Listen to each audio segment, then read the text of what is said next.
I swear, if this happens again next year, I'm not missing it. This looks like so much fun.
So as you can see here in these clips, I just could not get the hang of this. I was trying clutch kicking, I was trying e-braking, like I was trying to just like floor it and nothing was working. Like I had my traction control on right here. Like I just could not figure it out. And the sun was going down. Everybody else in the lot were getting kind of crazy and like coming into our area. It was sketching us out. So about this time, Rachel and Mark decided that they were gonna leave.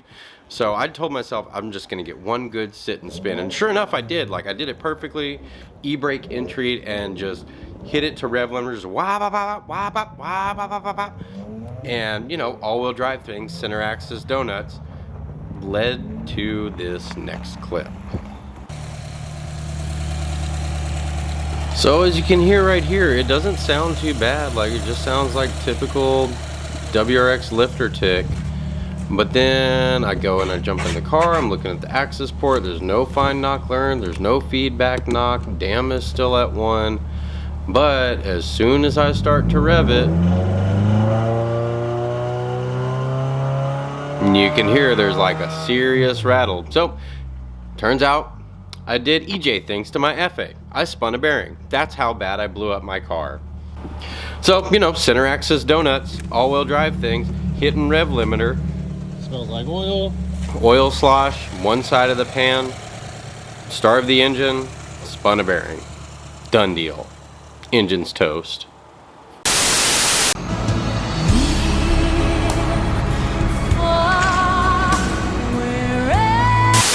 My life be like. So the Subaru being my only car, here I am skating to work for like 2 whole months before the car got finished. I kind of always knew this would happen. Like, it is a Subaru after all. They blow up. I want to make clear that it was not the air oil separator that blew it up. I had that thing on for a full year and did no other mods before this happened. It was definitely from oil slosh. that I caused myself by doing donut. So now I'm faced with the question of, what do? A stock engine replacement is $500 less than an IAG Stage 2 block, so easy decision. We're going built block.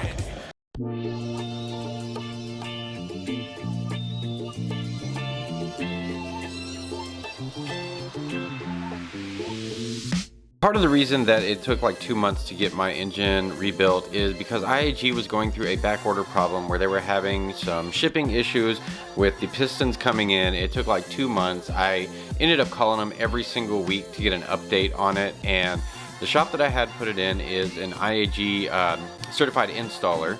So I trusted them wholeheartedly with doing this. This is where I've been taking my car for months and months and months. But when the pistons finally did come in and they got the block shipped, it was there at the shop within like 3 days, and then the shop got it turned around in the car and running turnkey in like 3 more days. So the problem is, I was able to get 0 footage from that. So what you're seeing now is a little slideshow of all the pictures that my engine builder sent me, and you can see right there he left a little note behind the timing cover. Their website claims that it's capable of 600 crank horsepower, which after drivetrain loss I think safely translates into about 450 to 500 horsepower, and even then the transmission is the weak link at this point. But really, the amount of horsepower that it can take to the wheels is kind of irrelevant because the transmission won't hold enough to even get to that point to blow up the engine.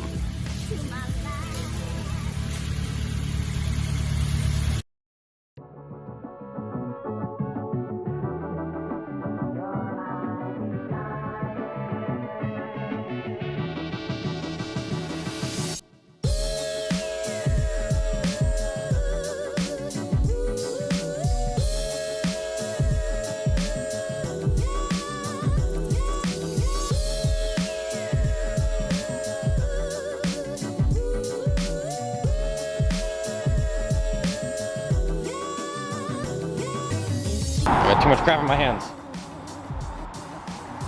Oh my god, it's so dirty. Woo, it's been so long, I haven't been in this car.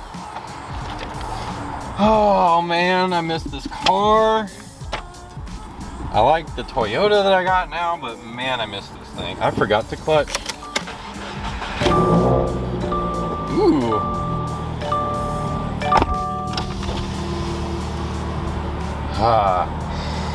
Oh man, I miss this car so much! Excitamundo! I think I forgot how to drive a stick shift.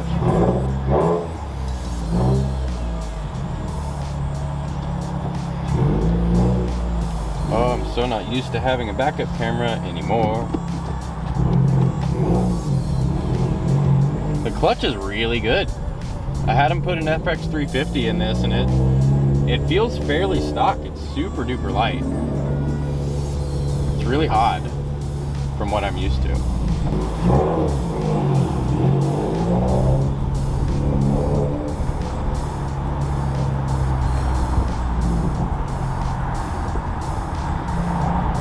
So yeah, the inevitable happened. I blew up my Subaru, and it was no fault but my own, which is kind of reassuring because I know how not to do it again. I could have rod knocked it just from Subaru problems, but instead I spun a bearing because I was being stupid at 90,000 miles.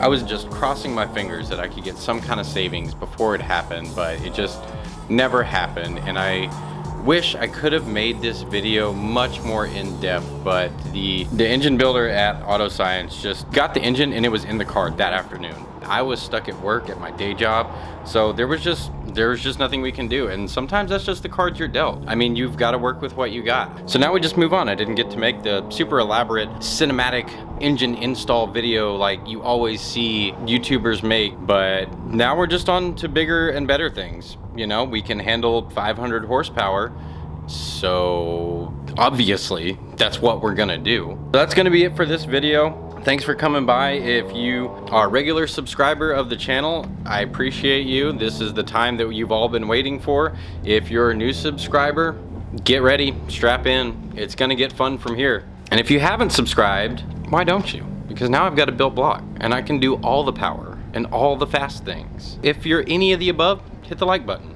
It really helps me out.